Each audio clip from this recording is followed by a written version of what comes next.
بسم اللہ الرحمن الرحیم۔ شروع کرتا ہوں اللہ کے نام سے جو بے انتہا مہربان نہایت رحم کرنے والے ہیں۔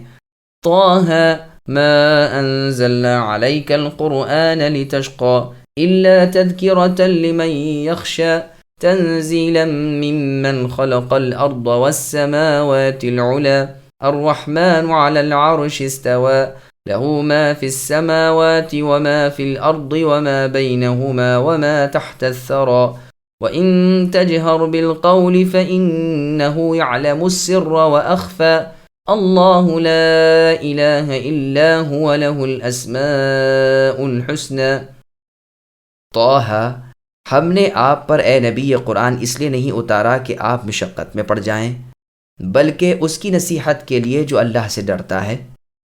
اس کا اتارنا اس اللہ کی طرف سے ہے جنہوں نے زمین کو اور بلند آسمانوں کو پیدا کیا ہے، جو رحمان ہے، جو عرش پر مستوی ہے، جس کی ملکیت آسمان و زمین کی اور ان دونوں کے درمیان کی اور زمین کے نیچے کی ہر ایک چیز ہے۔ اگر آپ اے نبی اونچی بات کہیں تو وہ اللہ تو ہر ایک پوشیدگی کو اور پوشیدہ سے پوشیدہ چیز کو بھی بخوبی جانتے ہیں۔ وہی اللہ تعالیٰ ہیں جن کے سوا کوئی معبود برحق نہیں، بہترین نام اللہ ہی کے ہیں۔ سامعین، اب ان آیتوں کی تفسیر سماعت کیجیے۔ اللہ تعالیٰ کی صفات عالیہ۔ سورہ بقرہ کی تفسیر کے شروع میں صورتوں کے اول حروف مقطعات کی تفسیر پوری طرح بیان ہو چکی ہے، جسے دوبارہ بیان کرنے کی ضرورت نہیں۔ گو یہ بھی مروی ہے کہ مراد طہ سے اے شخص ہے، کہتے ہیں کہ یہ نبطی کلمہ ہے، کوئی کہتا ہے محرب ہے۔ یہ بھی مروی ہے کہ رسول اللہ نماز میں ایک پاؤں زمین پر ٹکاتے اور دوسرا اٹھا لیتے تو اللہ تعالیٰ نے یہ آیت اتاری، یعنی طہ، یعنی زمین پر دونوں پاؤں ٹکا دیا کریں۔ ہم نے یہ قرآن آپ پر اے نبی اس لیے نہیں اتارا کہ آپ مشقت و تکلیف میں ڈال دیے جائیں۔ کہتے ہیں کہ جب قرآن پر عمل رسول صلی اللہ علیہ وسلم نے اور آپ کے صحابہ رضی اللہ عنہم نے شروع کر دیا تو مشرکین کہنے لگے کہ یہ لوگ تو اچھی خاصی مصیبت میں پڑ گئے۔ اس پر اللہ تعالیٰ نے یہ آیت اتاری کہ یہ پاک قرآن آپ کو اے نبی مشقت میں ڈالنے کو نہیں اترا، بلکہ یہ نیکوں کے لیے عبرت ہے۔ یہ اللہ تعالیٰ کا کلام ہے، جسے یہ ملا اسے بہت بڑی دولت مل گئی۔ چنانچہ بخاری اور مسلم میں ہے، رسول اللہ فرماتے ہیں کہ جس کے ہاتھ اللہ تعالیٰ کا ارادہ بھلائی کا ہو جاتا ہے اسے دین کی سمجھ عطا فرما دیتے ہیں۔ حافظ ابو القاسم طبرانی رحمہ اللہ ایک مرفوع صحیح حدیث لائے ہیں کہ قیامت کے دن جب اللہ تعالیٰ اپنے بندوں کے فیصلے فرمانے کے لیے اپنی کرسی پر اجلاس فرمائیں گے تو علماء سے فرمائیں گے کہ میں نے اپنا علم اور اپنی حکمت تمہیں اس لیے عطا فرمائی تھی کہ تمہارے گناہوں کو بخش دوں اور کچھ پرواہ نہ کروں کہ تم نے کیا کیا ہے۔ پہلے لوگ اللہ تعالیٰ کی عبادت کے وقت اپنے تئیں رسیوں میں لٹکا لیا کرتے تھے۔ اللہ تعالیٰ نے یہ مشقت اپنے اس کلام پاک کے ذریعے آسان کر دی اور فرمایا کہ یہ قرآن آپ کو اے نبی مشقت میں ڈالنا نہیں چاہتا، جیسے اللہ تعالیٰ کا سورہ مزمل کی آیت نمبر 20 میں فرمان ہے، جس کا ترجمہ ہے جس قدر آسانی سے پڑھا جائے اے نبی پڑھ لیا کرو۔ یہ قرآن شقاوت اور بدبختی کی چیز نہیں، بلکہ رحمت و نور و دلیل جنت ہے۔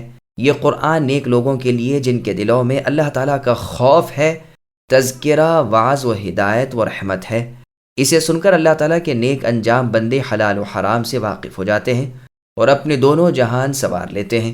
یہ قرآن آپ کے لیے آپ کے رب کا کلام ہے، اللہ ہی کی طرف سے نازل شدہ ہے، جو ہر چیز کے خالق، مالک، رازق اور قادر ہیں، جنہوں نے زمین نیچی اور کثیف یعنی موٹی بنائی ہے اور جنہوں نے آسمان کو اونچا اور لطیف بنایا ہے۔ سنن ترمذی وغیرہ کی صحیح حدیث میں ہے، رسول اللہ فرماتے ہیں کہ ہر آسمان کی موٹائی 500 سال کی ہے اور ہر آسمان سے دوسرے آسمان تک کا فاصلہ بھی 500 سال کا ہے۔ عباس رضی اللہ عنہ والی حدیث امام ابن حاتم نے اسی آیت کی تفسیر میں وارد کی ہے۔ وہ رحمان اللہ اپنے عرش پر مستوی ہے۔ اس کی پوری تفسیر سورہ اعراف میں گزر چکی ہے، یہاں وارد کرنے کی ضرورت نہیں۔ سلامتی بھرا طریقہ یہی ہے کہ آیات و احادیث صفات کو بطریق سلف صالحین ان کے ظاہری الفاظ کے مطابق ہی مانا جائے، بغیر کیفیت طلبی کے اور بغیر تحریف و تشبیہ اور تعطیل و تمثیل کے۔ تمام چیزیں اللہ تعالیٰ کی ہی ملک ہیں، اللہ ہی کے ہاتھ اور قبضے میں ہیں اور ارادے اور چاہت تلے ہیں۔ وہی اللہ سب کے خالق، مالک، معبود برحق اور پالنہار ہیں۔ کسی کو اللہ کے ساتھ کسی طرح کی شرکت نہیں۔ ساتویں زمین کے نیچے بھی جو کچھ ہے سب اللہ ہی کا ہے۔ کعب رحمہ اللہ کہتے ہیں اس زمین کے نیچے پانی ہے، پانی کے نیچے پھر زمین ہے، پھر اس کے نیچے پانی، اسی طرح مسلسل، پھر اس کے نیچے ایک پتھر ہے، اس کے نیچے ایک فرشتہ ہے، اس کے نیچے ایک مچھلی ہے جس کے دونوں بازو عرش تک ہیں، اس کے نیچے ہوا، خول اور ظلمت ہے، یہیں تک انسان کا علم ہے، باقی اللہ جانے۔ اللہ تعالیٰ وہ ہیں جو ظاہر و باطن، اونچی نیچی، چھوٹی بڑی سب کچھ جانتے ہیں، جیسے اللہ نے سورہ فرقان کی آیت نمبر 6 میں فرمایا، جس کا ترجمہ ہے کہ اے نبی اعلان کر دیجئے کہ اس قرآن کو اللہ نے نازل فرمایا ہے جو آسمان و زمین کی پوشیدگیوں سے واقف ہے، جو بخشنے والے ہیں، مہربان ہیں۔ تمام گزشتہ، موجودہ اور آئندہ مخلوق کا علم اللہ کے پاس ایسا ہی ہے جیسا ایک شخص کا علم۔ سب کی پیدائش اور مار کر جلانا بھی اللہ کے نزدیک ایک شخص کی پیدائش اور اس کی موت کے بعد کی دوسری بار کی زندگی کے مثل ہے۔ آپ کے دل کے خیالات کو اور جو خیالات نہیں آتے اللہ ان کو بھی جانتے ہیں۔ آپ کو زیادہ سے زیادہ آج کے پوشیدہ اعمال کی خبر ہے، اور اللہ کو تو کل کیا پوشیدہ اعمال کریں گے ان کا بھی علم ہے۔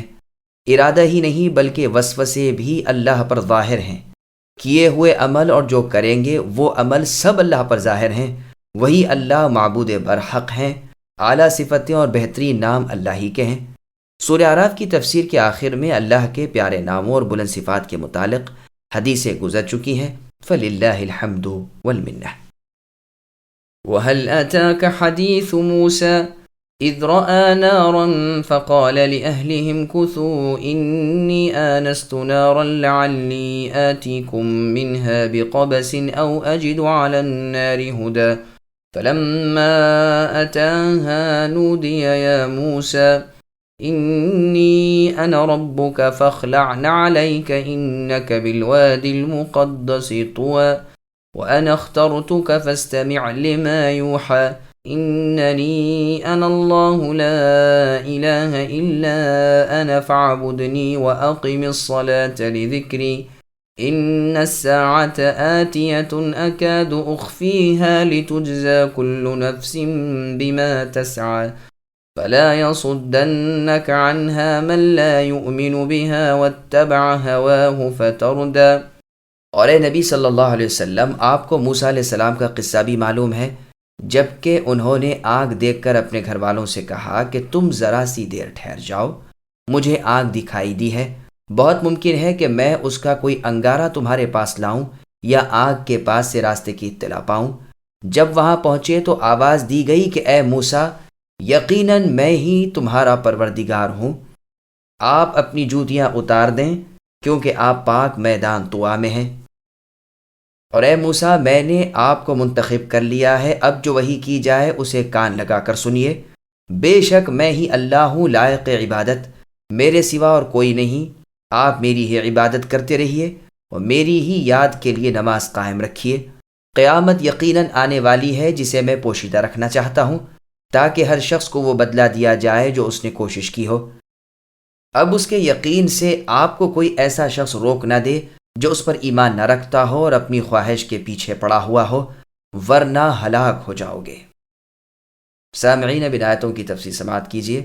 موسیٰ علیہ السلام کا واقعہ، یہاں سے موسیٰ علیہ السلام کا قصہ شروع ہوتا ہے۔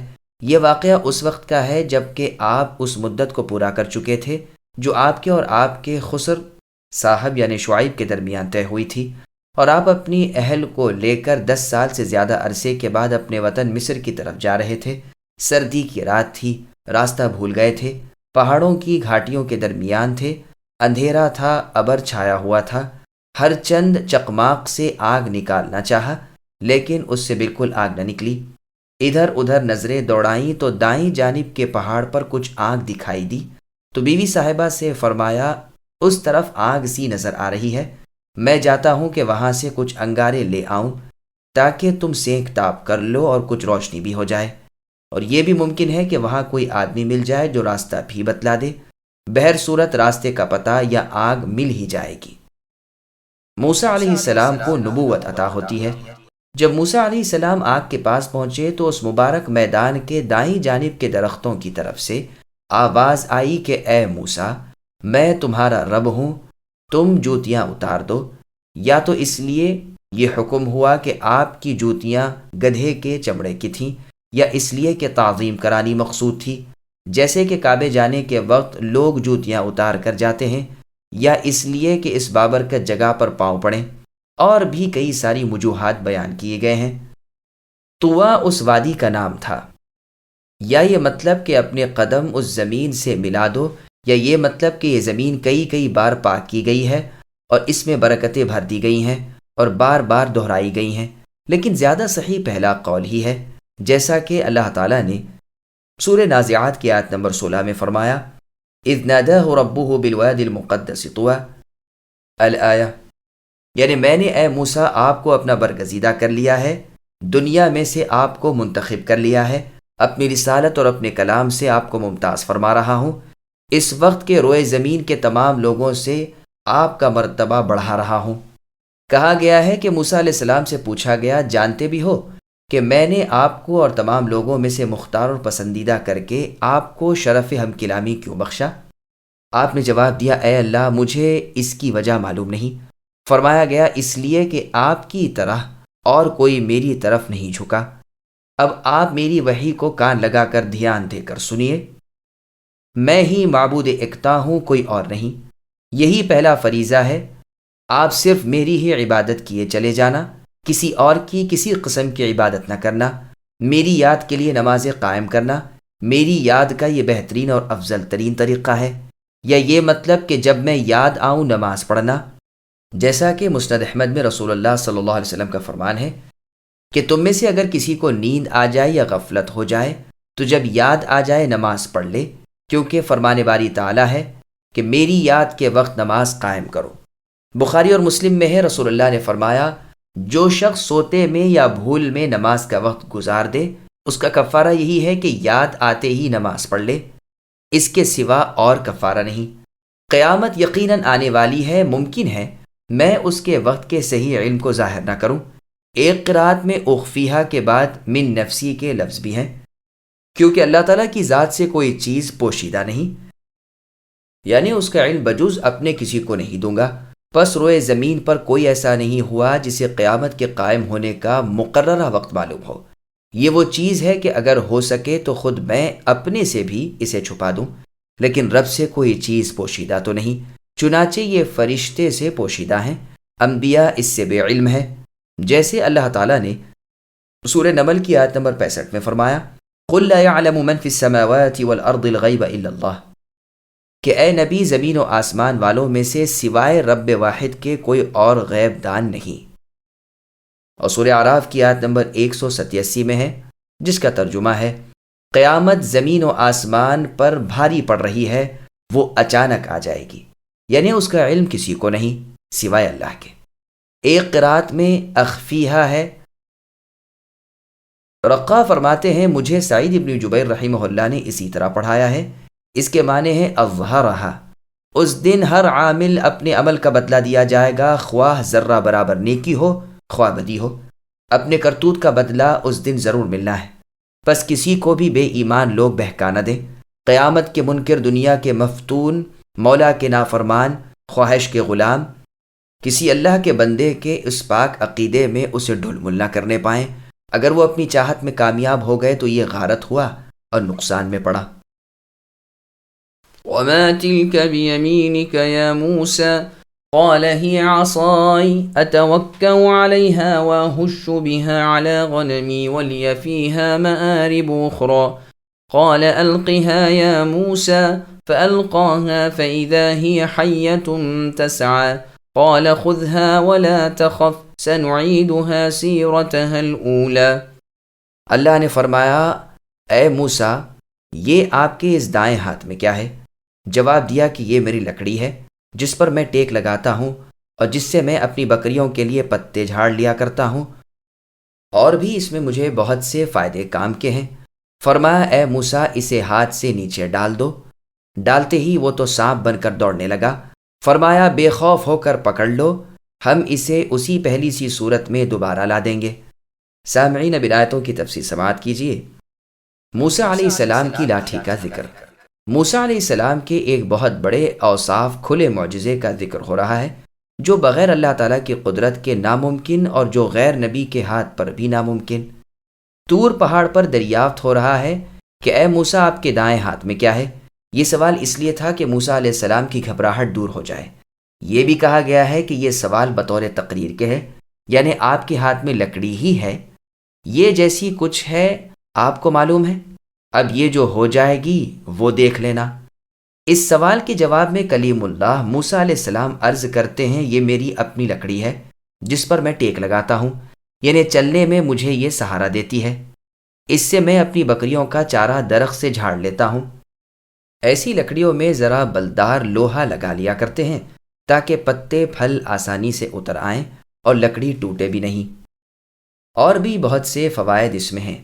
ان فوائد کے بیان میں بعض لوگوں نے یہ بھی کہہ دیا ہے کہ یہی لکڑی رات کے وقت روشن چراغ بن جاتی تھی، دن کو جب آپ سو جاتے تو یہی لکڑی آپ کی بکریوں کی رکھوالی کرتی، جہاں کہیں سایہ دار جگہ نہ ہوتی تو آپ اسے گاڑ دیتے، یہ خیمے کی طرح آپ پر سایہ کرتی وغیرہ وغیرہ۔ لیکن بظاہر یہ قول بنی اسرائیل کا افسانہ معلوم ہوتا ہے، ورنہ پھر آج اسے بصورت سانپ دیکھ کر موسیٰ علیہ السلام اس قدر کیوں گھبراتے؟ وہ تو اس لکڑی کے عجائبات دیکھتے چلے آئے تھے۔ پھر بعضوں کا قول ہے کہ دراصل یہ لکڑی آدم علیہ السلام کی تھی، کوئی کہتا ہے یہی لکڑی قیامت کے قریب دابۃ الارض کی صورت میں ظاہر ہوگی، کہتے ہیں کہ اس کا نام ماشا تھا۔ اللہ تعالیٰ ہی جانے ان اقوال میں کہاں تک جان ہے۔ موسیٰ علیہ السلام کو لکڑی کا لکڑی ہونا جتا کر انہیں بخوبی بیدار اور ہوشیار کر کے حکم ملا کہ اسے زمین پر ڈال دیجیے۔ زمین پر پڑتے ہی وہ ایک زبردست اژدہے کی صورت میں پھن پھناتی ہوئی لگی، ادھر ادھر چلنے پھرنے بلکہ دوڑنے بھاگنے لگی۔ ایسا خوفناک اژدہا اس سے پہلے کسی نے دیکھا ہی نہ تھا۔ اس اژدہے کی تو یہ حالت تھی کہ ایک درخت سامنے آ گیا تو اسے ہضم کر گیا، ایک چٹان پتھر کے راستے میں آ گئی تو اس کا لقمہ بنا گیا۔ یہ حال دیکھتے ہی موسیٰ علیہ السلام الٹے پاؤں بھاگے۔ آواز دی گئی کہ موسیٰ پکڑ لیجئے، لیکن ہمت نہ پڑی۔ پھر فرمایا موسیٰ ڈریے نہیں، پکڑ لیجئے۔ پھر بھی جھجک باقی رہی۔ تیسری مرتبہ فرمایا آپ ہمارے امن میں ہیں، اب ہاتھ بڑھا کر پکڑ لیا۔ کہتے ہیں فرمان الہی کے ساتھ ہی آپ نے لکڑی زمین پر ڈال دی، پھر ادھر ادھر آپ کی نگاہیں ہو گئیں۔ اب یہ نظر ڈالی بجائے لکڑی کے ایک خوفناک اژدہا دکھائی دیا جو اس طرح چل پھر رہا ہے جیسے کسی کی جستجو ہو۔ گابھن اونٹنی جیسے بڑے بڑے پتھروں کو آسمان سے باتیں کرتے ہوئے اونچے اونچے درختوں کو ایک لقمے میں ہی پیٹ میں پہنچا رہا ہے۔ آنکھیں انگاروں کی طرح چمک رہی ہیں۔ اس ہیبت ناک خون خوار اژدہے کو دیکھ کر موسیٰ علیہ السلام سہم گئے اور پیٹ موڑ کر زور سے بھاگے۔ پھر اللہ تعالیٰ کی ہم کلامی یاد آ گئی تو شرما کر ٹھہر گئے۔ وہیں آواز آئی کہ موسیٰ لوٹ کر وہیں آ جائیے جہاں تھے۔ آپ لوٹے لیکن نہایت خوف زدہ تھے، تو حکم ہوا کہ اپنے داہنے ہاتھ سے اسے تھام لیجئے، کچھ بھی خوف نہ کیجیے، ہم اسے اس کی اسی اگلی حالت میں لوٹا دیں گے۔ اس وقت موسیٰ علیہ السلام صوف کا کمبل اوڑے ہوئے تھے جسے ایک کانٹے سے اٹکا رکھا تھا۔ آپ نے اسی کمبل کو اپنے ہاتھ پر لپیٹ کر اس ہیبت ناک اژدہے کو پکڑنا چاہا۔ فرشتے نے کہا موسیٰ اگر اللہ تعالیٰ اسے کاٹنے کا حکم دے دیں تو کیا آپ کا یہ کمبل بچا سکتا ہے؟ آپ نے جواب دیا ہرگز نہیں، لیکن یہ حرکت مجھ سے بسبب میرے ضعف کے سرزد ہو گئی، میں ضعیف اور کمزور ہی پیدا کیا گیا ہوں۔ اب دلیری کے ساتھ کمبل ہٹا کر ہاتھ بڑھا کر اس کے سر کو تھام لیا۔ اسی وقت وہ اژدہا پھر لکڑی بن گیا جیسے پہلے تھا۔ اس وقت جب کہ آپ اس گھاٹی پر چڑھ رہے تھے اور آپ کے ہاتھ میں لکڑی تھی جس پر ٹیک لگائے ہوئے تھے، اسی حال میں آپ نے پہلے دیکھا تھا، اسی حالت پر اب ہاتھ میں بصورت عصا موجود تھا۔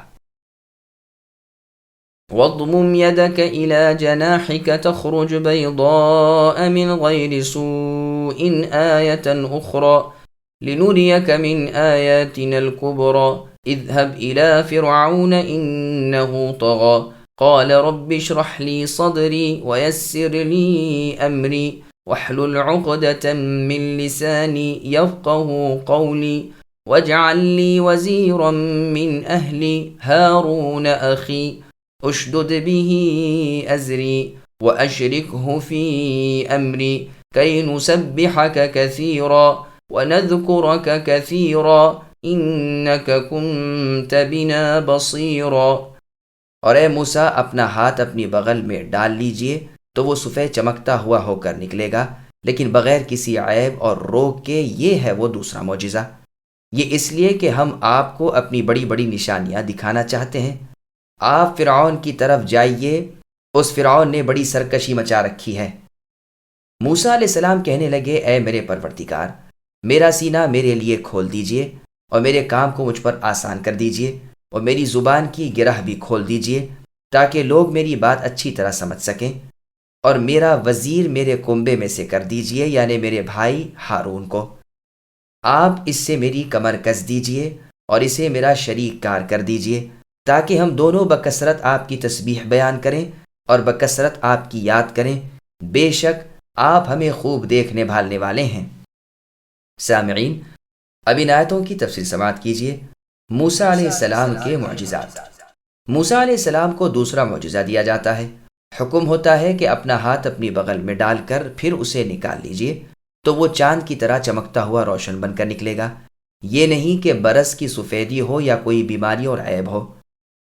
چنانچہ موسیٰ علیہ السلام نے جب ہاتھ ڈال کر نکالا تو وہ چراغ کی طرح روشن تھا، جس سے آپ کا یقین کہ آپ اللہ تعالیٰ سے کلام کر رہے ہیں اور بڑھ گیا۔ یہ دونوں معجزے یہیں اسی لیے ملے تھے کہ آپ اللہ تعالیٰ کی ان زبردست نشانیوں کو دیکھ کر یقین کر لیں۔ پھر حکم ہوا کہ فرعون نے ہماری بغاوت پر کمر کس لی ہے، اس کے پاس جا کر اسے سمجھائیے۔ وہب رحمہ اللہ کہتے ہیں، اللہ تعالیٰ نے موسیٰ علیہ السلام کو قریب ہونے کا حکم دیا، یہاں تک کہ آپ اس درخت کے تنے سے لگ کر کھڑے ہو گئے۔ دل ٹھہر گیا، خوف و خطر دور ہو گیا۔ دونوں ہاتھ اپنی لکڑی پر ٹکا کر، سر جھکا کر، گردن خم کر کے با ادب ارشاد ربانی سننے لگے۔ تو فرمایا گیا کہ ملک مصر کے بادشاہ فرعون کی طرف ہمارا پیغام لے کر جائیے، یہیں سے آپ بھاگ کر آئے ہیں۔ اس سے کہیے کہ وہ ہماری عبادت کرے، کسی کو شریک نہ بنائے، بنی اسرائیل کے ساتھ سلوک و احسان کرے، انہیں تکلیف و ایذا نہ دے۔ فرعون بڑا باغی ہو گیا ہے، دنیا کا مفتون بن کر آخرت کو فراموش کر بیٹھا ہے اور اپنے پیدا کرنے والے اللہ کو بھول گیا ہے۔ آپ اے موسیٰ میری رسالت لے کر اس کے پاس جائیے، میرے کان اور میری آنکھیں آپ کے ساتھ ہیں، میں آپ کو دیکھتا بھالتا اور آپ کی باتیں سنتا سناتا رہوں گا۔ میری مدد آپ کے پاس ہوگی، میں نے اپنی طرف سے آپ کو حجتیں عطا فرما دی ہیں اور آپ کو قوی اور مضبوط کر دیا ہے۔ آپ اکیلے ہی میرا پورا لشکر ہیں، اپنے ایک ضعیف بندے کی طرف آپ کو بھیج رہا ہوں جو میری نعمتیں پا کر پھول گیا ہے اور میری پکڑ کو بھول گیا ہے، دنیا میں پھنس گیا اور غرور و تکبر میں دھنس گیا ہے، میری ربوبیت سے بیزار، میری الوہیت سے برسر پیکار ہے، مجھ سے آنکھیں پھیر لی ہیں، دیدے بدل لیے ہیں، میری پکڑ سے غافل ہو گیا ہے، میرے عذابوں سے بے خوف ہو گیا ہے۔ مجھے اپنی عزت کی قسم، اگر میں اسے ڈھیل دینا نہ چاہتا تو آسمان اس پر ٹوٹ پڑتے، زمین اسے نگل جاتی، دریا اسے ڈبو دیتے، لیکن چونکہ وہ میرے مقابلے کا نہیں، ہر وقت میرے بس میں ہے، میں اسے ڈھیل دیے ہوئے ہوں اور اس سے بے پرواہی برت رہا ہوں۔ میں ہوں بھی ساری مخلوق سے بے پرواہ۔ حق تو یہ ہے کہ بے پرواہی صرف میری ہی صفت ہے۔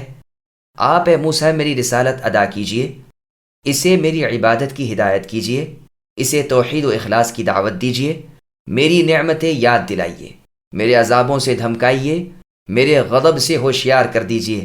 جب میں غصہ کر بیٹھتا ہوں تو امن نہیں ملتا، اسے نرمی سے سمجھائیے تاکہ نہ ماننے کا عذر ٹوٹ جائے۔ میری بخشش کی، میرے رحم و کرم کی اسے خبر دیجئے، کہہ دیجئے کہ اب بھی اگر میری طرف جھکے گا تو میں تمام بدعمالیوں سے قطع نظر کر لوں گا۔ میری رحمت میرے غضب سے بہت زیادہ وسیع ہے، خبردار اس کا دنیاوی ٹھاٹ دیکھ کر رعب میں نہ آ جانا۔ اس کی پیشانی میرے ہاتھ میں ہے، اس کی زبان چل نہیں سکتی، اس کے ہاتھ اٹھ نہیں سکتے، اس کی آنکھ پھڑک نہیں سکتی، اس کا سانس چل نہیں سکتا جب تک میری اجازت نہ ہو۔ اسے سمجھائیے کہ میری مان لے تو میں بھی مغفرت سے پیش آؤں گا۔ 400 سال اسے سرکشی کرتے میرے بندوں پر ظلم ڈھاتے میری عبادت سے لوگوں کو روکتے گزر چکے ہیں، تاہم نہ میں نے اس پر بارش بند کی، نہ پیداوار روکی، نہ بیمار ڈالا، نہ بوڑھا کیا، نہ مغلوب کیا۔ اگر میں چاہتا ظلم کے ساتھ ہی پکڑ لیتا، لیکن میرا حلم بہت بڑا ہوا ہے، آپ اپنے بھائی ہارون کے ساتھ اے موسیٰ مل کر اس یعنی فرعون سے پوری طرح جہاد کیجیے اور میری مدد پر بھروسہ رکھیے۔ میں اگر چاہوں تو اپنے لشکروں کو بھیج کر اس کا بھیجا نکال دوں، لیکن اس بودے بندے کو دکھانا چاہتا ہوں کہ میری جماعت کا ایک بھی روئے زمین کی طاقتوں پر غالب آ سکتا ہے۔ مدد میرے اختیار میں ہے۔ دنیاوی جاہ و جلال کی آپ اے موسیٰ پرواہ نہ کرنا، بلکہ آنکھ بھر کر دیکھنا بھی نہیں۔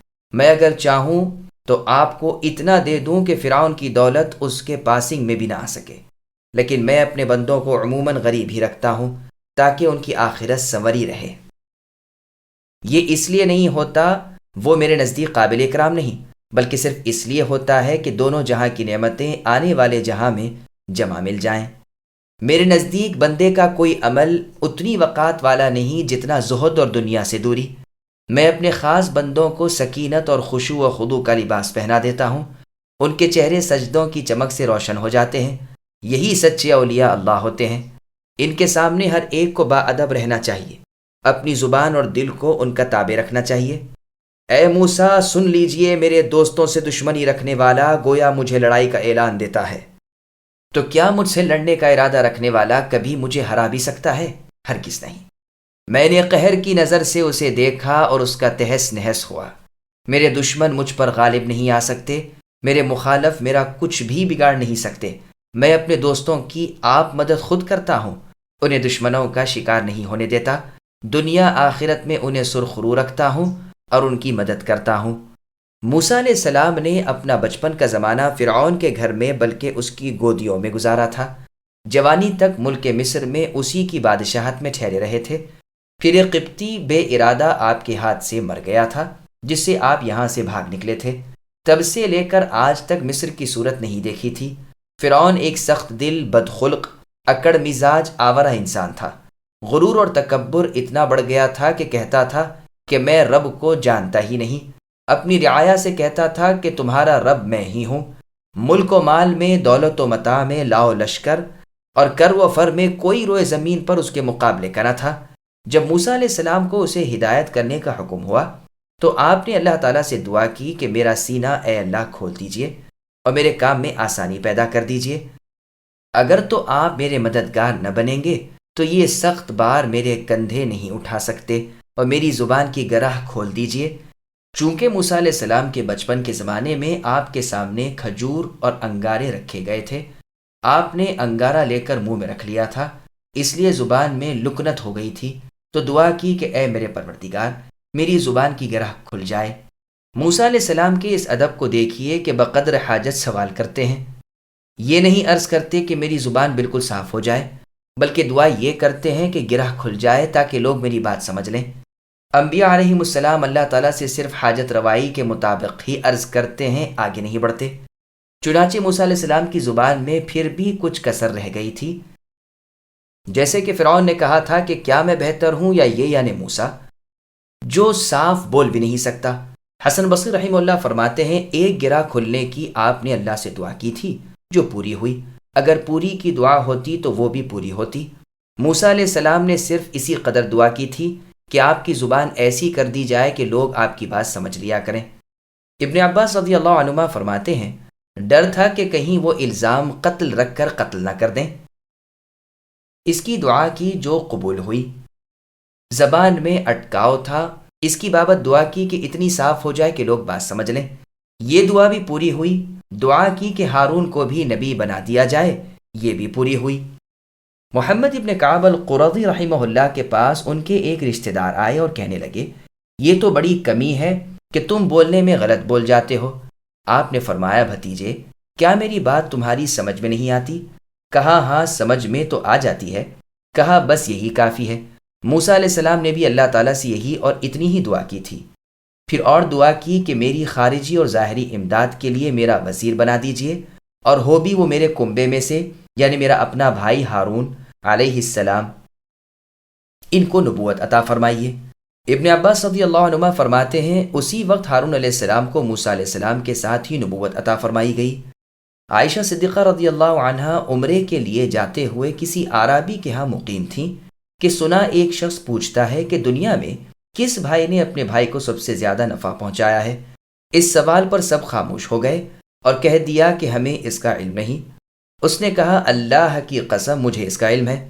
صدیقہ رضی اللہ عنہ فرماتی ہے میں نے اپنے دل میں کہا دیکھو یہ شخص کتنی بیجا جسارت کرتا ہے، بغیر انشاء اللہ کی قسم کھا رہا ہے۔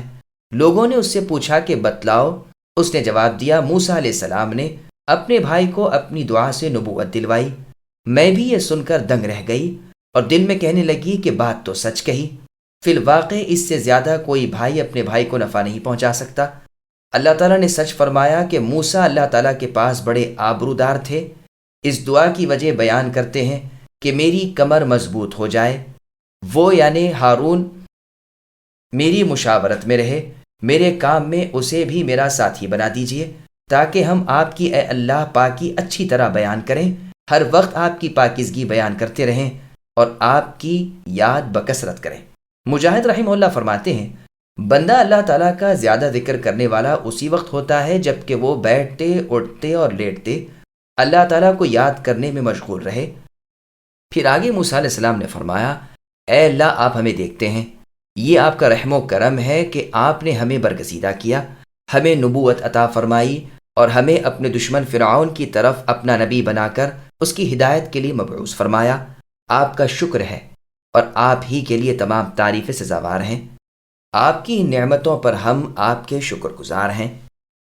قال قد أوتيت سؤلك يا موسى ولقد مننا عليك مرة أخرى إذ أوحينا إلى أمك ما يوحى أن اقذفيه في التابوت فاقذفيه في اليم فليلقه اليم بالساحل يأخذه عدو لي وعدو له وألقيت عليك محبة مني ولتصنع على عيني إذ تمشي أختك فتقول هل أدلكم على من يكفله فرجعناك إلى أمك كي تقر عينها ولا تحزن وقتلت نفسا فنجيناك من الغم وفتناك فتونا۔ اللہ تعالیٰ نے فرمایا موسیٰ آپ کے تمام سوالات پورے کر دیے گئے۔ ہم نے تو آپ پر ایک بار اور بھی بڑا احسان کیا ہے جبکہ ہم نے آپ کی ماں کو وہ الہام کیا جو کیا جاتا تھا کہ تم انہیں صندوق میں بند کر کے دریا میں چھوڑ دو تو دریا انہیں کنارے لا ڈالے گا اور میرا اور خود ان کا دشمن اسے لے لے گا۔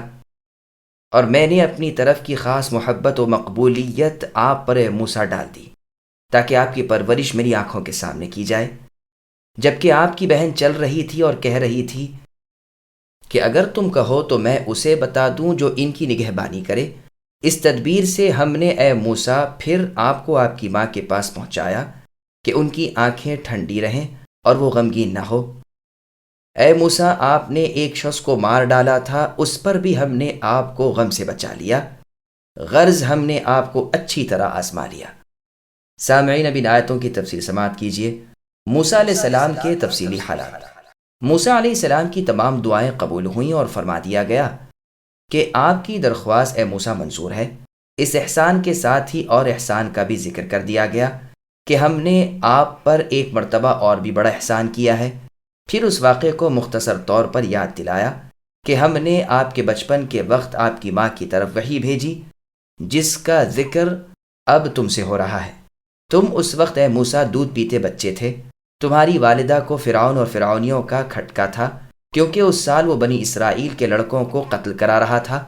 اس خوف کے مارے وہ ہر وقت کانپتی رہتی تھی، تو ہم نے وحی کی کہ ایک صندوق بنا لو، دودھ پلا کر بچے کو اس میں لٹا کر یعنی تمہیں دریائے نیل میں اس صندوق میں چھوڑ دو۔ چنانچہ وہ یہی کرتی رہیں۔ ایک رسی اس میں باندھ رکھی تھی جس کا ایک سرا اپنے مکان سے باندھ لیتی تھیں۔ ایک مرتبہ باندھ رہی تھی جو رسی ہاتھ سے چھوٹ گئی اور صندوق کو پانی کی موجیں بہا لے چلیں۔ اب تو کلیجہ تھام کر رہ گئیں، اس قدر غمزدہ ہوئیں کہ صبر ناممکن تھا، راز فاش کر دیتی لیکن ہم نے دل مضبوط کر دیا۔ صندوق بہتا ہوا فرعون کے محل کے پاس سے گزرا، آل فرعون نے اسے اٹھا لیا کہ جس غم سے وہ بچنا چاہتے تھے، جس صدمے سے وہ محفوظ رہنا چاہتے تھے، وہ ان کے سامنے آ جائے۔ جس کی شمع حیات کو بجھانے کے لیے وہ بے گناہ معصوموں کا قتل عام کرا رہا تھا، وہ انہی کے تیل سے انہی کے ہاں روشن ہوا اور اللہ تعالیٰ کے ارادے بے روک پورے ہو جائیں ان کا دشمن انہی کے ہاتھوں پلے، انہی کا کھائے، ان کے ہاں تربیت پائے۔ خود فرعون اور اس کی اہلیہ محترمہ نے جب بچے کو دیکھا، رگ رگ میں محبت سما گئی، لے کر پرورش کرنے لگے، آنکھوں کا تارا سمجھنے لگے، شہزادوں کی طرح ناز و نعمت سے پلنے لگے، شاہی دربار میں رہنے لگے۔ اللہ تعالیٰ نے اپنی محبت اے موسیٰ آپ پر ڈال دی۔ گو فرعون آپ کا دشمن تھا، لیکن رب کی بات کون بدلے؟ اللہ تعالیٰ کے ارادے کو کون ٹالے؟ فرعون پر ہی کیا منحصر ہے، جو دیکھتا آپ کا والا اور شیدا بن جاتا۔ یہ اس لیے تھا کہ آپ کی اے موسیٰ پرورش میری نگاہ کے سامنے ہو۔ شاہی خوراکیں کھائیے، عزت و وقار کے ساتھ رہیے۔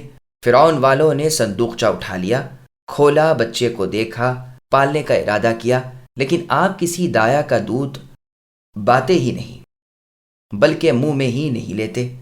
بہن جو صندوق کو دیکھتی بھالتی کنارے کنارے آ رہی تھی، وہ بھی موقع پر پہنچ گئیں۔ کہنے لگی کہ اگر آپ لوگ اس کی پرورش کی تمنا کرتے ہیں اور معقول اجرت بھی دیتے ہیں تو میں ایک گھرانہ بتاؤں جو اسے محبت سے پالے اور خیر خواہانہ برتاؤ کرے۔ سب نے کہا ہم تیار ہیں۔ آپ انہیں لیے ہوئے اپنی والدہ کے پاس پہنچی۔ جب بچہ ان کی گود میں ڈال دیا گیا، آپ نے جھٹ سے منہ لگا دودھ پینا شروع کر دیا، جس سے فرعون کے ہاں بڑی خوشیاں منائی گئیں اور بہت کچھ انعام و اکرام دیا گیا۔ تنخواہ مقرر ہو گئی، اپنے ہی بچے کو دودھ پلائیں اور تنخواہ اور انعام بھی اور عزت و اکرام بھی پائیں، دنیا بھی ملے، دین بھی بڑھے۔ اسی لیے رسول اللہ صلی اللہ علیہ وسلم کی حدیث میں آیا ہے کہ جو شخص اپنے کام کو کرے اور نیک نیتی سے کرے، اس کی مثال موسیٰ علیہ السلام کی والدہ کی مثال ہے کہ اپنے ہی بچے کو دودھ پلائے اور اجرت بھی لے۔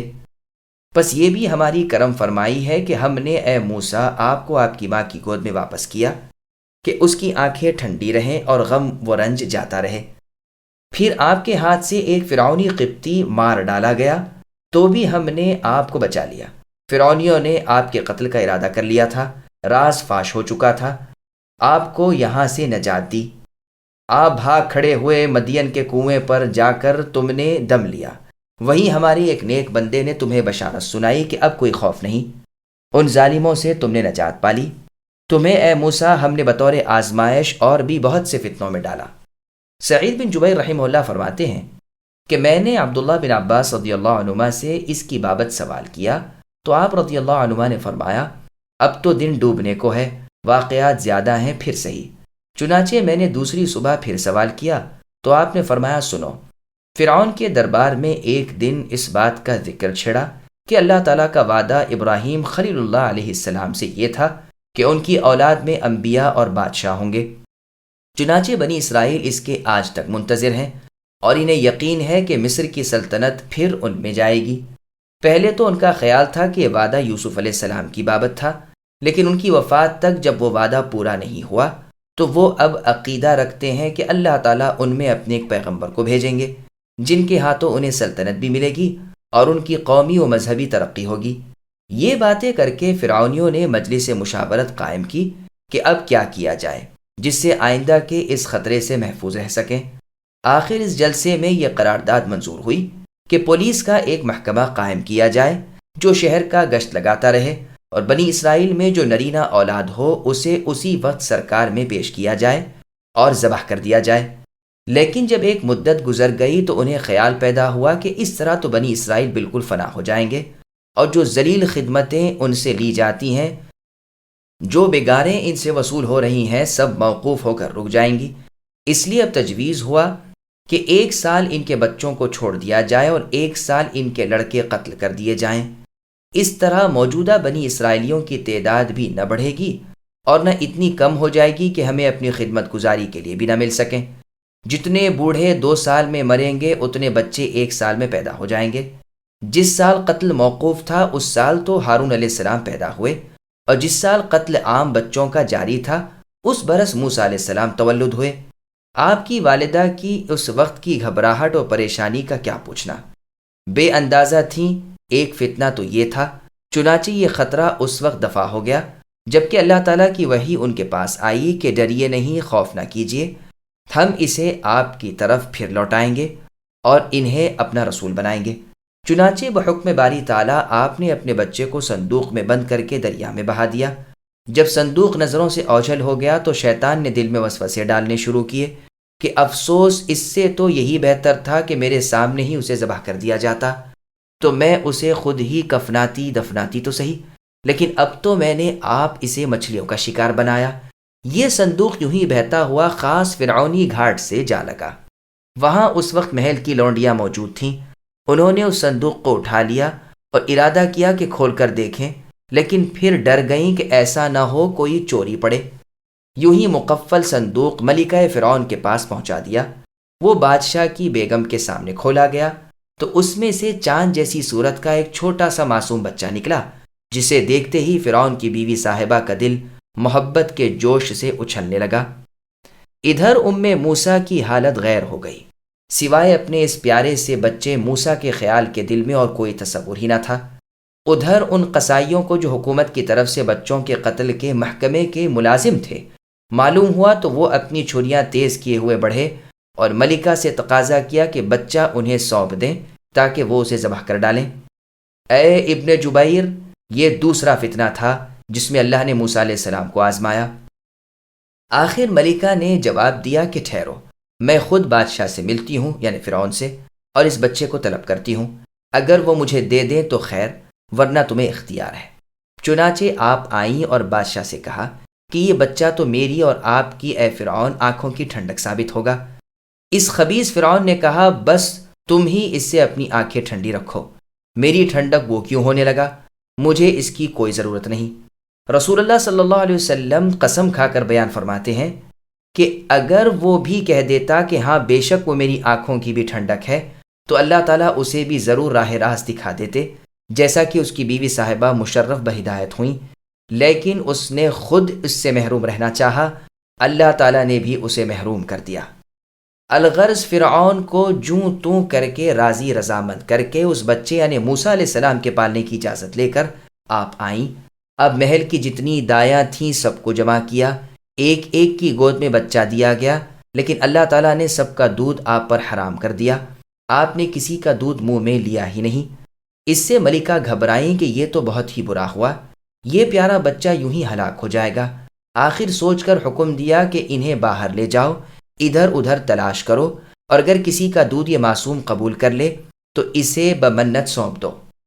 باہر بازاروں میں میلہ سا لگ گیا، ہر شخص اس سعادت سے مالا مال ہونا چاہتا تھا، لیکن موسیٰ علیہ السلام نے کسی کا دودھ نہ پیا۔ آپ کی والدہ نے اپنی بڑی صاحبزادی آپ کی بہن کو باہر بھیج رکھا تھا کہ وہ دیکھیں کیا ہوتا ہے۔ وہ اس مجمع میں موجود تھیں اور تمام واقعات دیکھ سن رہی تھیں۔ جب یہ لوگ عاجز آ گئے تو آپ نے فرمایا اگر تم کہو تو میں ایک گھرانہ ایسا بتاؤں جو اس کی نگہبانی کرے اور ہو بھی اس کا خیر خواہ۔ یہ کہنا تھا کہ لوگوں کو شک ہوا کہ ضرور یہ لڑکی اس بچے کو جانتی ہے اور اس کے گھر کو بھی پہچانتی ہے۔ اے ابن جبیر، یہ تھا تیسرا فتنہ، لیکن اللہ تعالیٰ نے لڑکی کو سمجھ دے دی اور اس نے جھٹ سے کہا کہ بھلا تم اتنا نہیں سمجھتے؟ کون بد نصیب ایسا ہوگا جو اس بچے کی خیر خواہی یا پرورش میں کمی کرے، جو بچہ ہماری ملکہ کا پیارا ہو؟ کون نہ چاہے گا کہ یہ ہمارے ہاں پلے تاکہ انعام و اکرام سے اس کا گھر بھر جائے؟ یہ سن کر سب کی سمجھ میں آ گیا، اسے چھوڑ دیا اور کہا بتا تو کون سی دایا اس کے لیے تجویز کرتی ہے؟ اس نے یعنی موسیٰ علیہ السلام کی بڑی بہن نے کہا میں ابھی لائی۔ دوڑی ہوئی گئیں اور والدہ کو خوشخبری سنائی۔ والدہ صاحبہ شوق و امید سے در آئیں، اپنے پیارے بچے موسیٰ علیہ السلام کو گود میں لیا، اپنا دودھ منہ میں دیا، بچے نے پیٹ بھر کر پیا۔ اسی وقت شاہی محلات میں یہ خوشخبری پہنچائی گئی۔ ملکہ کا حکم ہوا کہ فوراً اس دایا کو اور بچے کو میرے پاس لاؤ۔ جب ماں بیٹا پہنچے تو اپنے سامنے دودھ پلوایا، اور یہ دیکھ کر کہ بچہ اچھی طرح دودھ پیتا ہے بہت ہی خوش ہوئیں اور فرمانے لگی کہ دائی اماں، مجھے اس بچے سے وہ محبت ہے جو دنیا کی کسی اور چیز سے نہیں، تم یہیں محل میں رہو اور اس بچے کی پرورش کرو۔ لیکن موسیٰ علیہ السلام کی والدہ صاحبہ کے سامنے اللہ تعالیٰ کا وعدہ تھا، انہیں یقین کامل تھا، اس لیے آپ ذرا رکیں اور فرمایا کہ یہ تو ناممکن ہے کہ میں اپنے گھر کو اور اپنے بچوں کو چھوڑ کر یہاں رہوں۔ اگر آپ چاہتی ہیں تو یہ بچہ میرے سپرد کر دیں، میں اسے اپنے گھر لے جاتی ہوں، ان کی پرورش میں کوئی کوتاہی نہ کروں گی۔ ملکہ صاحبہ نے مجبوراً اس بات کو بھی مان لیا اور آپ اسی دن خوشی خوشی اپنے بچے کو لیے ہوئے گھر آ گئیں۔ اس بچے کی وجہ سے اس محلے کی بنی اسرائیل بھی فرعونی مظالم سے رہائی پا گئے۔ جب زمانہ گزر گیا تو بادشاہ بیگم نے حکم بھیجا کہ کسی دن میرے بچے کو میرے پاس لاؤ۔ ایک دن مقرر ہو گیا۔ تمام ارکان سلطنت اور درباریوں کو حکم ہوا کہ آج میرا بچہ میرے پاس آئے گا، تم سب قدم قدم پر اس کا استقبال کرو اور دھوم دھام سے نظریں دیتے ہوئے اسے میرے محل سرائے تک لاؤ۔ چنانچہ جب سواری روانہ ہوئی، وہاں سے محل سرائے سلطانی تک برابر تحفے تحائف، نظریں اور ہدیے پیش ہوتے رہے، اور بڑے ہی عزت و اکرام کے ساتھ آپ یہاں پہنچے تو خود بیگم نے یعنی فرعون کی بیوی نے بھی خوشی خوشی بہت بڑی رقم پیش کی اور بڑی شادی منائی گئی۔ پھر کہنے لگیں کہ میں تو اسے بادشاہ کے پاس لے جاؤں گی، وہ بھی اسے انعام و اکرام دیں گے۔ لے گئیں اور بادشاہ کی گود میں لٹا دیا۔ موسیٰ علیہ السلام نے اس کی داڑھی پکڑ کر زور سے گھسیٹی۔ فرعون کھٹک گیا اور اس کے درباریوں نے کہنا شروع کیا کہ کیا عجب، یہی وہ لڑکا ہو، آپ اسے فوراً قتل کرا دیجیے۔ اے ابن جبیر، یہ تھا چوتھا فتنہ۔ ملکہ بیتاب ہو کر بول اٹھیں، اے بادشاہ، کیا ارادہ کر رہے ہیں؟ آپ اسے مجھے دے چکے ہیں، میں اسے اپنا بیٹا بنا چکی ہوں۔ بادشاہ نے کہا، یہ سب ٹھیک ہے، لیکن دیکھو تو اس نے تو آتے ہی داڑھی پکڑ کر مجھے نیچا کر دیا، گویا یہی میرا گرانے والا اور مجھے تاخت و تاراج کرنے والا ہے۔ بیگم صاحبہ نے فرمایا، بادشاہ، بچوں کو ان چیزوں کی کیا تمیز؟ سنیے، میں ایک فیصلہ کن بات بتلاؤں۔ اس کے سامنے 2 انگارے آگ کے سرخ رکھ دیجئے اور 2 موتی آبدار چمکتے ہوئے رکھ دیجئے، پھر دیکھیے یہ کیا اٹھاتا ہے۔ اگر موتی اٹھا لے تو سمجھنا کہ اس میں عقل ہے، اور اگر آگ کے انگارے تھام لے تو سمجھ لینا کہ عقل نہیں۔ جب عقل و تمیز نہیں اور اس کے داڑھی پکڑ لینے پر اتنے لمبے خیالات کر کے اس کی جان کے دشمن بن جانا کون سی دانائی کی بات ہے؟ چنانچہ یہی کیا گیا۔ دونوں چیزیں آپ کے پاس رکھی گئیں۔ موسیٰ علیہ السلام نے دہکتے ہوئے انگارے اٹھا لیے، اسی وقت وہ چھین لیے کہ ایسا نہ ہو ہاتھ جل جائیں۔ اب فرعون کا غصہ ٹھنڈا ہوا اور بدلا ہوا رخ ٹھیک ہو گیا۔ حق تو یہ ہے کہ اللہ تعالیٰ کو جو کام کرنا منظور ہوتا ہے اس کے قدرتی اسباب مہیا ہو ہی جاتے ہیں۔ موسیٰ علیہ السلام کی دربار فرعون میں، فرعون کے خاص محل میں، فرعون کی بیوی کی گود میں ہی پرورش ہوتی رہی، یہاں تک کہ آپ اچھی عمر کو پہنچ گئے اور بالغ ہو گئے۔ اب تو فرعونیوں کے جو مظالم اسرائیلیوں پر ہو رہے تھے ان میں بھی کمی ہو گئی تھی، سب امن و امان سے تھے۔ ایک دن موسیٰ علیہ السلام کہیں جا رہے تھے کہ راستے میں ایک فرعونی اور ایک اسرائیلی کی لڑائی ہو رہی تھی۔ اسرائیلی نے موسیٰ علیہ السلام سے فریاد کی۔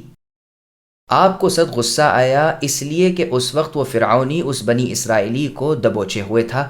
آپ نے اسے ایک مکہ مارا، اللہ تعالیٰ کی شان کہ مکہ لگتے ہی وہ مر گیا۔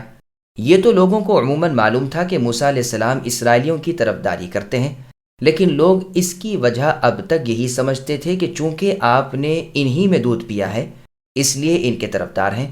اصلی راز کا علم تو صرف آپ کی والدہ کو تھا، اور بلا شبہ اللہ تعالیٰ تو جانتے ہی تھے، اور ممکن ہے اللہ تعالیٰ نے اپنے کلیم موسیٰ علیہ السلام کو بھی معلوم کرا دیا ہو۔ اسے مردہ دیکھتے ہی موسیٰ علیہ السلام کانپ اٹھے کہ یہ تو شیطانی حرکت ہے، وہ بہکانے والا اور کھلا دشمن ہے۔ پھر اللہ تعالیٰ سے معافی مانگنے لگے کہ باری تعالیٰ، میں نے اپنی جان پر ظلم کیا، آپ معاف فرمائیے۔ پروردگار نے بھی آپ کے اس خطا سے درگزر فرما لیا، وہ تو بخشنے والے مہربان ہیں ہی۔ چونکہ قتل کا معاملہ تھا، آپ پھر بھی خوف زدہ ہی رہے، تاک جھانک میں رہے کہ کہیں معاملہ کھل تو نہیں گیا۔ ادھر فرعون کے پاس شکایت ہوئی کہ ایک قبطی کو کسی بنی اسرائیلی نے مار ڈالا ہے۔ فرعون نے حکم جاری کر دیا کہ واقعے کی پوری تحقیق کرو، قاتل کی تلاش کر کے پکڑ لاؤ اور گواہ بھی پیش کرو، اور جرم ثابت ہو جانے کی صورت میں اسے بھی قتل کر دو۔ فرعون کی پولیس نے ہر چند تفتیش کی لیکن قاتل کا کوئی سراغ نہ ملا۔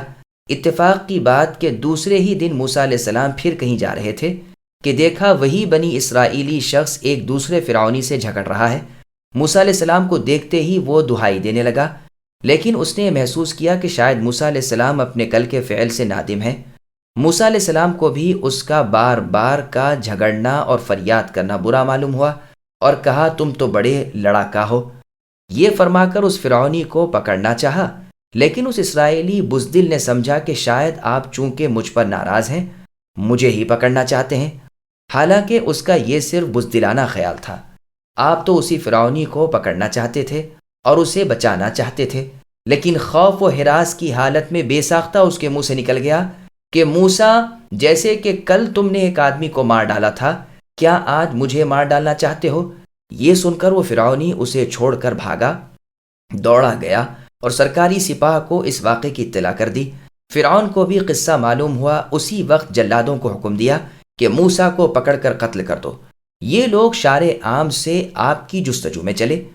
ادھر ایک بنی اسرائیلی نے راستہ کاٹ کر نزدیک کے راستے سے آ کر موسیٰ علیہ السلام کو خبر کر دی، اے ابن جبیر، یہ ہے 5واں فتنہ۔ موسیٰ علیہ السلام یہ سنتے ہی مٹھیاں بند کر کے مصر سے بھاگ کھڑے ہوئے۔ نہ کبھی پیدل چلے تھے، نہ کبھی کسی مصیبت میں پھنسے تھے، شہزادوں کی طرح لاڑ چاؤ میں پلے تھے، نہ راستے کی خبر تھی، نہ کبھی کسی سفر کا اتفاق پڑا تھا۔ رب پر بھروسہ کر کے یہ دعا کر کے کہ اے اللہ مجھے سیدھی راہ لے چلنا، چل کھڑے ہوئے، یہاں تک کہ مدین نامی شہر کے حدود میں پہنچے۔ یہاں دیکھا کہ لوگ اپنے جانوروں کو پانی پلا رہے ہیں۔ وہیں 2 لڑکیوں کو دیکھا کہ اپنے جانوروں کو روکے کھڑی ہیں۔ پوچھا کہ تم ان کے ساتھ اپنے جانوروں کو پانی کیوں نہیں پلاتی؟ الگ کھڑی ہوئی انہیں کیوں روک رہی ہو؟ انہوں نے جواب دیا کہ اس بھیڑ میں ہمارے بس کی بات نہیں کہ اپنے جانوروں کو پانی پلائیں۔ ہم تو جب یہ لوگ پانی پلا چکتے ہیں، ان کا بقیہ اپنے جانوروں کو پلا دیا کرتی ہیں۔ آپ فوراً آگے بڑھے اور ان کے جانوروں کو پانی پلا دیا۔ چونکہ بہت جلد پانی کھینچا، آپ بہت قوی آدمی تھے، سب سے پہلے ان کے جانوروں کو سیر کر دیا۔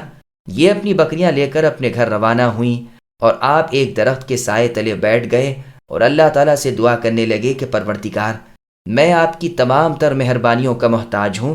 یہ دونوں لڑکیاں جب اپنے والد کے پاس پہنچی تو انہوں نے کہا، آج کیا بات ہے کہ آپ سب تو وقت سے پہلے ہی آ گئیں، اور بکریاں بھی خوب آسودہ اور شکم سیر معلوم ہوتی ہیں۔ تو ان بچیوں نے سارا واقعہ کہہ سنایا۔ آپ نے حکم دیا کہ تم میں سے ایک ابھی چلی جائے اور انہیں میرے پاس بلا لائے۔ وہ آئیں اور موسیٰ علیہ السلام کو اپنے والد صاحب کے پاس لے گئیں۔ انہوں نے سرسری ملاقات کے بعد واقعہ پوچھا تو موسیٰ علیہ السلام نے سارا واقعہ کہہ سنایا۔ اس پر وہ فرمانے لگے، اب کوئی ڈر کی بات نہیں، آپ ان ظالموں سے چھوٹ گئے۔ ہم لوگ فرعون کی رعایا نہیں، نہ ہم پر اس کا کوئی دباؤ ہے۔ اسی وقت ایک لڑکی نے اپنے باپ سے کہا کہ ابا، انہوں نے ہمارا کام کر دیا ہے اور یہ ہیں بھی قوت والے اور امانت دار شخص۔ کیا اچھا ہو کہ آپ انہیں اپنے ہاں مقرر کر لیجئے کہ یہ اجرت پر ہماری بکریاں چرا لیا کریں۔ باپ کو غیرت اور غضب آ گیا اور پوچھا، بیٹی تمہیں یہ کیسے معلوم ہو گیا کہ یہ قوی اور امین ہے؟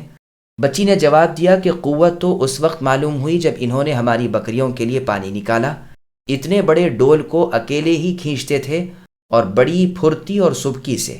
امانت داری یوں معلوم ہوئی کہ میری آواز سن کر انہوں نے نظر اونچی کی، اور جب یہ معلوم ہو گیا کہ میں عورت ہوں، پھر نیچے گردن کر کے میری باتیں سنتے رہے۔ اللہ کی قسم، آپ کا پورا پیغام پہنچانے تک انہوں نے نگاہ اونچی نہیں کی۔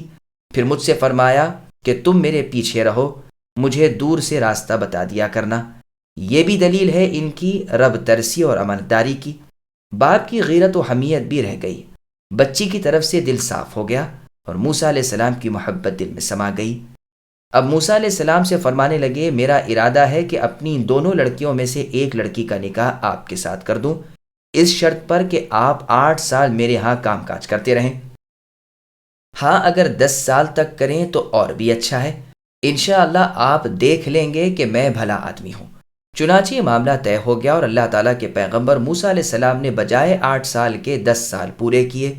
سعید بن جبیر رحمہ اللہ فرماتے ہیں، پہلے مجھے یہ معلوم نہ تھا اور ایک نصرانی عالم مجھ سے پوچھ بیٹھا تھا تو میں اسے کوئی جواب نہ دے سکا۔ پھر جب میں نے ابن عباس رضی اللہ عنہما سے پوچھا اور آپ نے جواب دیا تو میں نے اس سے ذکر کیا۔ اس نے کہا، تمہارے استاد بڑے عالم ہیں، یعنی ابن عباس؟ میں نے کہا، ہاں ہیں ہی۔ اب موسیٰ علیہ السلام اس مدت کو پورا کر کے اپنی اہلیہ صاحبہ کو لیے ہوئے یہاں سے چلے۔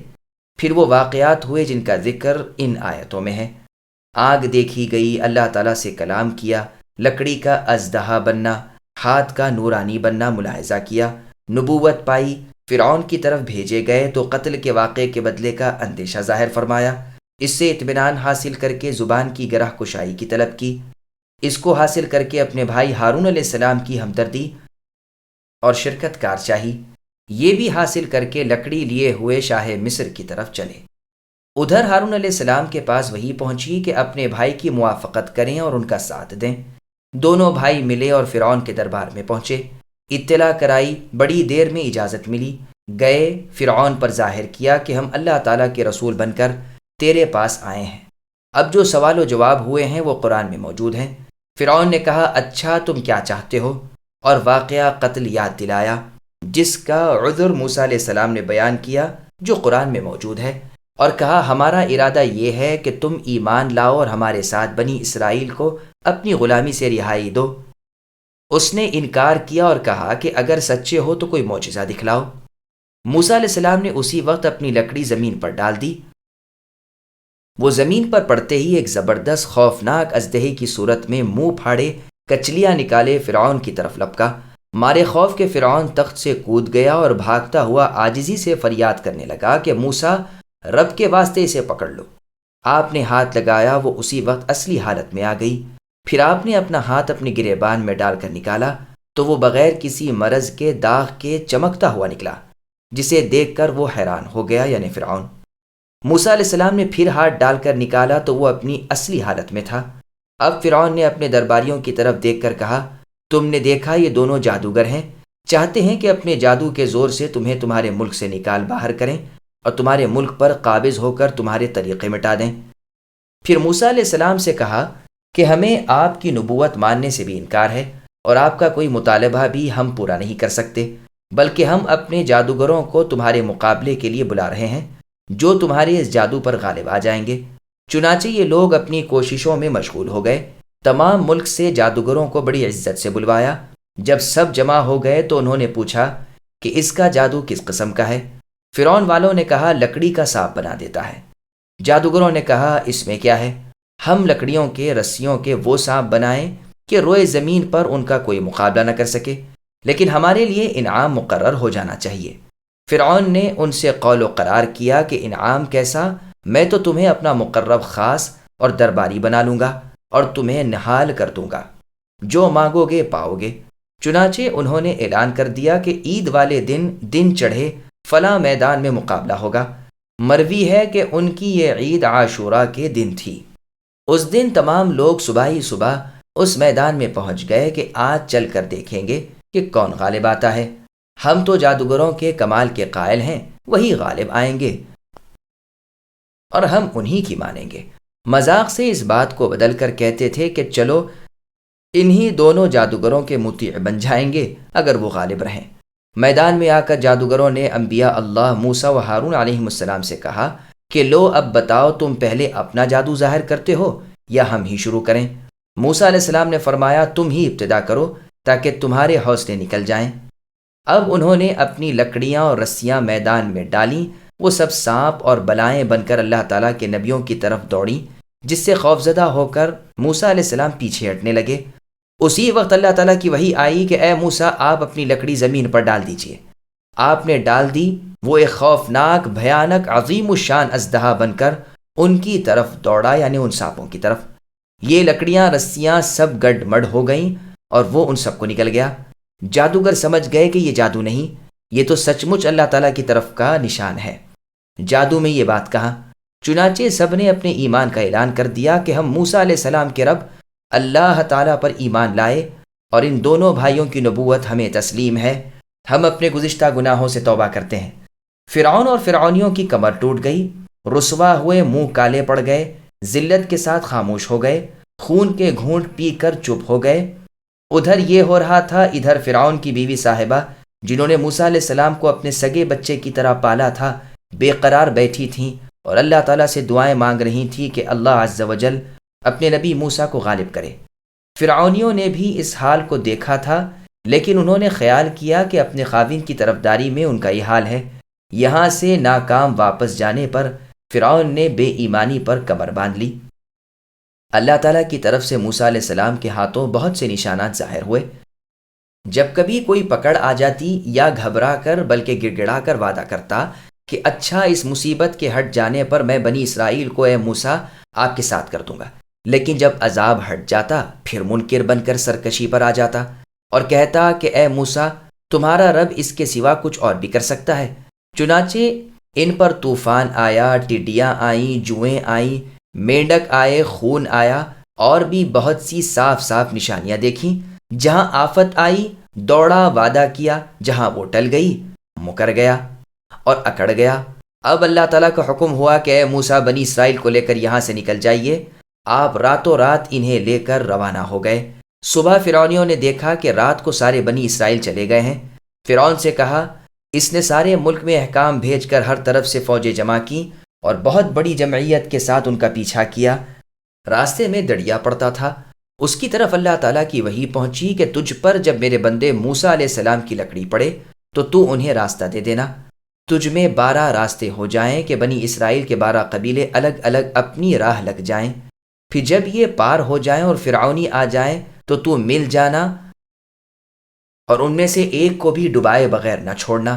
موسیٰ علیہ السلام جب دریا پر پہنچے دیکھا کہ وہ موجیں مار رہا ہے، پانی چڑھا ہوا ہے، شور اٹھ رہا ہے، گھبرا گئے اور لکڑی مارنا بھول گئے۔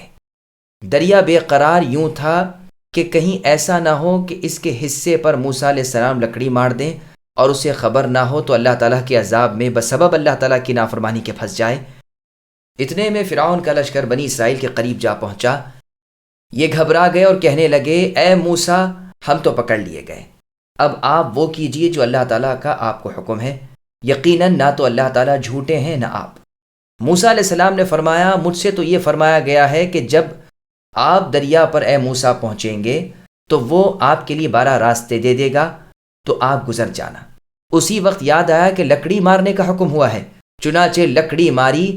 ادھر فرعونی لشکر کا اول حصہ بنی اسرائیل کے آخری حصے کے پاس آ چکا تھا کہ دریا خشک ہو گیا اور اس میں راستے نمایاں ہو گئے، اور آپ اپنی قوم کو لیے ہوئے اس میں بے خطر اتر گئے اور بآرام جانے لگے۔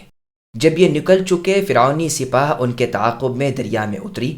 جب یہ سارا لشکر اس میں اتر گیا تو فرمان باری تعالیٰ کے مطابق دریا رواں ہو گیا اور سب کو بیک وقت غرق کر دیا۔ بنی اسرائیل اس واقعے کو اپنی آنکھوں سے دیکھ رہے تھے، تاہم انہوں نے کہا، اے رسول اللہ موسیٰ، ہمیں کیا خبر کہ فرعون بھی مرا یا نہیں؟ آپ نے دعا کی اور دریا نے فرعون کی بے جان لاش کو کنارے پر پھینک دیا، جسے دیکھ کر بنی اسرائیل کو یقین کامل ہو گیا کہ ان کا دشمن مع اپنے لاؤ لشکر کے تباہ ہو گیا۔ اب یہاں سے آگے چلے تو دیکھا کہ ایک قوم اپنے بتوں کی مجاور بن کر بیٹھی ہے۔ تو بنی اسرائیل کہنے لگے، اے اللہ کے رسول موسیٰ، ہمارے لیے بھی کوئی معبود ایسا ہی مقرر کر دیجئے۔ موسیٰ علیہ السلام نے ناراض ہو کر کہا کہ تم بڑے ہی جاہل لوگ ہو، تم نے اتنی بڑی عبرتناک نشانیاں دیکھیں، ایسے اہم واقعات سنے، لیکن اب تک نہ عبرت ہے نہ غیرت۔ یہاں سے آگے بڑھ کر ایک منزل پر آپ نے قیام کیا اور یہاں اپنا خلیفہ اپنے بھائی ہارون علیہ السلام کو بنا کر قوم سے فرمایا کہ میری واپسی تک ان کی فرما برداری کرتے رہنا، میں اپنے رب کے پاس جا رہا ہوں، 30 دن کا اللہ نے مجھ سے وعدہ کیا ہے۔ چنانچہ قوم سے الگ ہو کر وعدے کی جگہ پہنچ کر 30 دن رات کے روزے پورے کر کے اللہ تعالیٰ سے باتیں کرنے کا دھیان پیدا ہوا، لیکن یہ سمجھ کر کہ روزوں کی وجہ سے منہ سے بھپکا نکل رہا ہوگا، تھوڑی سی گھاس لے کر آپ نے چبا لی۔ اللہ تعالیٰ نے باوجود علم کے دریافت فرمایا کہ ایسا کیوں کیا؟ آپ نے جواب دیا، صرف اس لیے کہ آپ سے باتیں کرتے وقت میرا منہ خوشبودار ہو۔ اللہ تعالیٰ نے فرمایا، کیا آپ کو معلوم نہیں کہ روزے دار کے منہ کی بو مجھے مشک و عنبر کی خوشبو سے زیادہ اچھی لگتی ہے؟ اب تو 10 روزے اور رکھ لیجئے، پھر مجھ سے کلام کرنا۔ موسیٰ علیہ السلام نے روزے رکھنا شروع کر دیے۔ قوم پر 30 دن جب گزر گئے اور حسب وعدہ موسیٰ علیہ السلام نہ لوٹے تو بنی اسرائیل غمگین رہنے لگے۔ ہارون علیہ السلام نے ان میں خطبہ کیا اور فرمایا کہ جب تم مصر سے چلے تھے تو قبطیوں کی رقمیں تم میں سے بعض پر ادھار تھیں، اسی طرح ان کی امانتیں بھی تمہارے پاس رہ گئی ہیں۔ یہ ہم انہیں واپس تو کرنے کے نہیں، لیکن میں یہ بھی نہیں چاہتا کہ وہ ہماری ملکیت میں رہیں، اس لیے تم ایک گہرا گڑھا کھودو اور جو اسباب برتن، بھانڈ، زیور، سونا، چاندی وغیرہ ان قبطیوں کا تمہارے پاس ہے سب اس میں ڈالو، پھر آگ لگا دو۔ چنانچہ یہی کیا گیا۔ ان کے ساتھ سامری نامی ایک شخص تھا، یہ گائے بچھڑے پوجنے والوں میں سے تھا، بنی اسرائیل میں سے نہ تھا۔ لیکن بوجہ پڑوسی ہونے کے اور فرعون کی قوم میں سے نہ ہونے کے یہ بھی ان کے ساتھ وہاں سے نکل آیا تھا۔ اس نے کسی نشان سے کچھ مٹی میں اٹھا لیا تھا۔ ہارون علیہ السلام نے فرمایا تو بھی اسے ڈال دے۔ اس نے جواب دیا کہ یہ تو اس کے اثر سے ہے جو تمہیں دریا سے پار کرا لے گیا، خیر میں اسے ڈال دیتا ہوں، لیکن اس شرط پر کہ آپ اللہ سے دعا کریں کہ اس سے وہ بن جائے جو میں چاہتا ہوں۔ ہارون علیہ السلام نے دعا کی اور اس نے اپنی مٹھی میں جو تھا اسے ڈال دیا اور کہا کہ میں چاہتا ہوں اس کا ایک بچھڑا بن جائے۔